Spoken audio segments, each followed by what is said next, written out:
Hello, c'est Greg, j'espère que tu vas bien.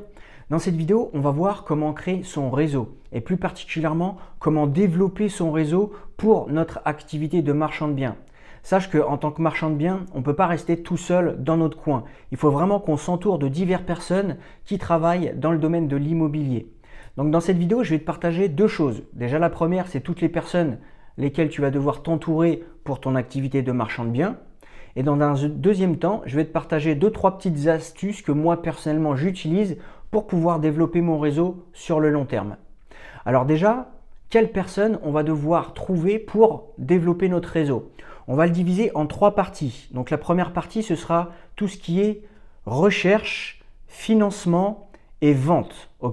La deuxième partie, ce sera plus la partie juridique et la troisième partie, ce sera plus la partie terrain.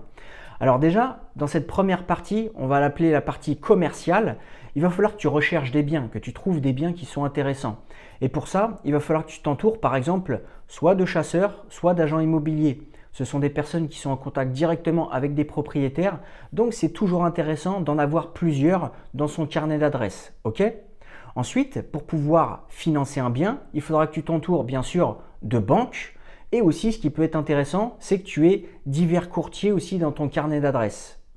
Ensuite, pour pouvoir vendre ces biens-là, tu vas faire un petit peu comme la recherche.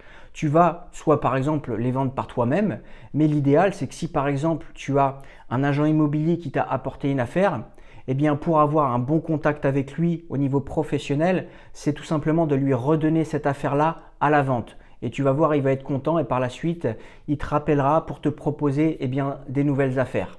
Donc déjà, ça c'est la première partie. Recherche, financement, revente. Et au final, je vais te dire, c'est pas si compliqué que ça. À part, je vais te dire, un chasseur, un agent immobilier, un courtier, une banque et aussi le petit truc qui peut être intéressant, c'est le notaire. Je ne te parle pas du notaire pour faire les transactions immobilières. Je te parle du notaire pour qu'il t'apporte des affaires.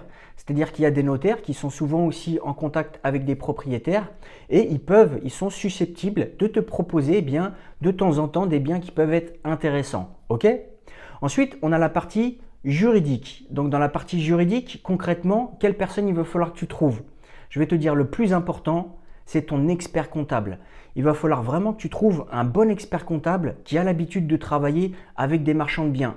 Pas l'expert comptable du coin de la rue. Il faut vraiment que tu trouves quelqu'un qui est très compétent et qui connaît surtout bien l'activité de marchand de biens.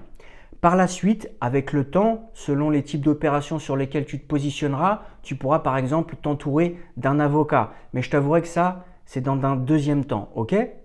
Ensuite, on a la partie terrain. Alors quand je te dis la partie terrain, c'est on va dire plus la partie travaux. Bien sûr, il va falloir que tu t'entoures de diverses personnes comme électricien, plombier, plaquiste ou même un entrepreneur du bâtiment, qui fait des travaux tout corps d'état. C'est aussi toujours intéressant. Et aussi, selon les types de projets sur lesquels tu vas te positionner, tu vas devoir t'entourer aussi par exemple d'un architecte et aussi par exemple d'un géomètre. Alors je sais que toutes ces personnes, tu dois te dire « Waouh, ça fait quand même beaucoup de personnes à trouver ». Ne t'inquiète pas, toutes ces personnes-là, tu vas les trouver au fur et à mesure du temps. Tu ne vas pas les trouver comme ça en un claquement de doigts du jour au lendemain, c'est normal. Et en plus, il faut que tu trouves des personnes compétentes. Donc ça se trouve, un jour tu vas trouver quelqu'un, tu vas peut-être collaborer avec lui sur un projet, mais au final tu vas voir, ça va peut-être pas te plaire ou il n'y aura peut-être pas le feeling. Donc qu'est-ce que tu vas faire? Tu trouveras quelqu'un d'autre.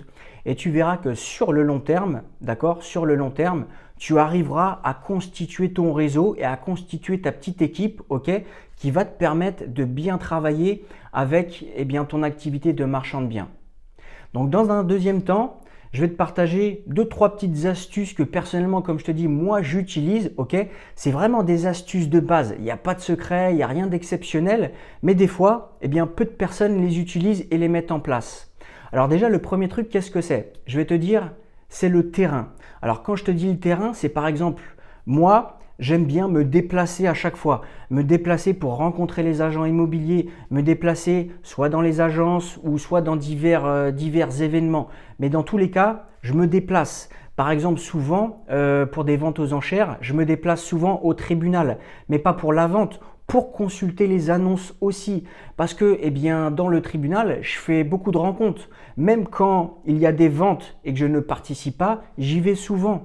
Là-bas, j'ai rencontré beaucoup de marchands de biens, j'ai rencontré des avocats.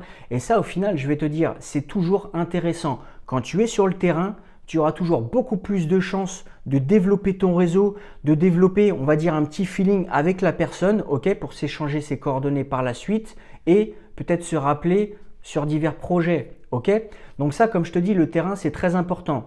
Personnellement, je préfère me déplacer, rencontrer les personnes en vrai que avoir les personnes au téléphone.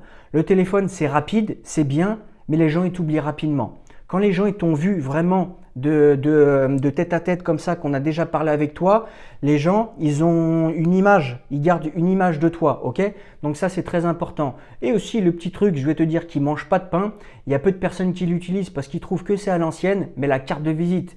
À chaque fois que tu rencontres quelqu'un, donne une carte de visite. Moi, personnellement, je le fais et je vais te dire, au final, les gens, quand ils vont rentrer chez eux, ils auront encore cette petite carte de visite chez eux, sur leur bureau. Donc, un jour, peut-être qu'ils t'appelleront, ok? Donc ça, c'est vraiment le premier truc, le terrain. Ensuite, je t'ai parlé aussi d'événements. Les événements, ça peut être un moyen pour développer ton réseau et faire des rencontres. Alors, je ne te parle pas des événements pour pouvoir apprendre des choses. Si tu as déjà un niveau avancé dans l'immobilier, en général, tu ne vas pas vraiment apprendre énormément de choses dans les événements. Par contre, les événements sont très intéressants pour pouvoir développer son réseau et faire des rencontres. Donc je sais qu'avec la conjoncture qui est en ce moment, c'est un petit peu plus difficile. Mais par la suite, quand ça va se rétablir, n'oublie pas, les événements sont très très importants. Et au final, tu vois, comme je te disais, les événements plus le terrain, au final, c'est lié. Ok? Et il y a un troisième truc aussi qui peut être très très intéressant, c'est les réseaux sociaux. Sur les réseaux sociaux, tu as énormément de personnes, que ce soit architectes, experts comptables, avocats, marchands de biens aussi, qui sont sur les réseaux sociaux, qui ont des profils. Donc rien ne t'empêche, eh bien par exemple, je sais pas, on va prendre l'exemple de Instagram, rien ne t'empêche de t'abonner à certains comptes et aussi d'échanger, d'envoyer des messages. Personnellement, j'ai mon compte Instagram Vie de marchand de biens où je reçois de temps en temps des messages de personnes qui me posent certaines questions, j'y réponds avec plaisir. Donc voilà pour cette vidéo, j'espère que je t'ai donné des petites indications qui vont pouvoir t'être utiles par la suite. N'hésite pas à t'abonner à la chaîne pour être tenu au courant des nouvelles vidéos et moi je te dis à bientôt. Ciao ciao!